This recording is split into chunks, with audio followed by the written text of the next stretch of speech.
মুন্সিগঞ্জে আলুর বাম্পার ফলন হলেও হিমাগারে নেই সংরক্ষণের জায়গা, বিপাকে পড়েছেন কৃষকরা। আরো জানাতে সরাসরি যুক্ত হচ্ছেন সহকর্মী সুমিত সরকার সুমন। সুমন, যেমনটি বলছিলাম, মুন্সিগঞ্জে আলুর বাম্পার ফলন হয়েছে, কিন্তু হিমাগারের সংরক্ষণের অভাবে অনেকটাই বিপদে আছেন কৃষকরা। এক্ষেত্রে জায়গা সংকুলন নিয়ে কি বলছেন কর্তৃপক্ষ?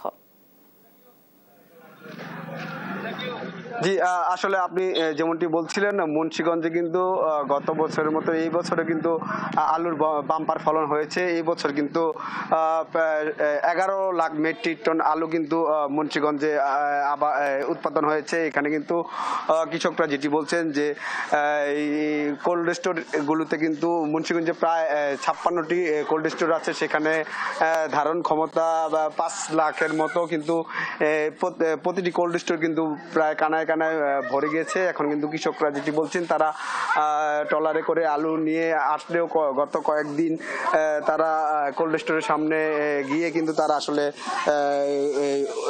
হিমাগারে আলু রাখতে পারছেন না। তো এখানে কিন্তু আসলে সব মিলিয়ে কিন্তু কৃষকরা গত বছরের তুলনায় এই বছর কিন্তু তাদের উৎপাদন খরচও কিন্তু আসলে বেশি হয়েছে বলে আমাদের এখানকার কৃষকরা জানিয়েছেন। তো আমি এখন এখানকার একজন প্রান্তিক কৃষক এবং আলু চাষি ব্যবসায়ী সমিতির সভাপতি দেলোয়ার হোসেন, তার সাথে একটু তার কাছে জানতে চাইবো যে এই সংকটে আসলে আপনারা কি কি ব্যবস্থা নিয়েছেন, এখন কি পদ্ধতিতে আলু সংরক্ষণ করছেন?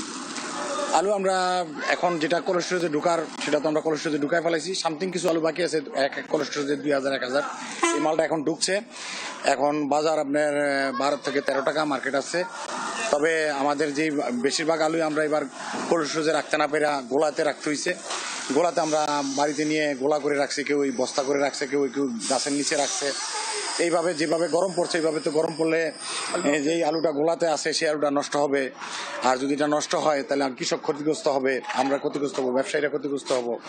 তারপরে আমাদের যে আলুটা, এটা যদি বহুমুখীভাবে ব্যবহার করা না যায়, যদি আলুটা এক্সপোর্ট রপ্তানি করা না যায়, আর আলুটা যদি বহুমুখী ব্যবহার করা না যায়, তাহলে আমরা আলুর মূল্য সঠিক পাবো না। কারণ এবার আমাদের প্রোডাকশন খরচ অনেক বেশি, প্রায় 20-22 টাকা প্রোডাকশন খরচ। এখন আলুর মার্কেট আছে 12-13 টাকা। তো আমরা অনেক ক্ষতিগ্রস্ত হয়েছি, এবং সামনে যে আলুটা আমরা গুদামজাত করছি বা গোলায় রাখছি, এটা যদি ন্যায্য মূল্য না পাইতে কৃষক বহু ক্ষতিগ্রস্ত হবে। আমরা আশা রাখি গভর্নমেন্ট যেন তড়িৎ গতিতে কোনো একটা ব্যবস্থা নেয়, যে আমরা এই কৃষকরা যেন এই আলুগুলি সঠিক মূল্য পাই।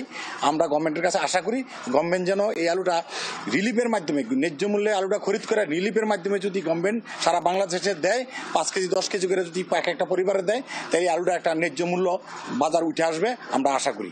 এই কাজটা যদি সরকার পদক্ষেপ নেয়। ধন্যবাদ আপনাকে।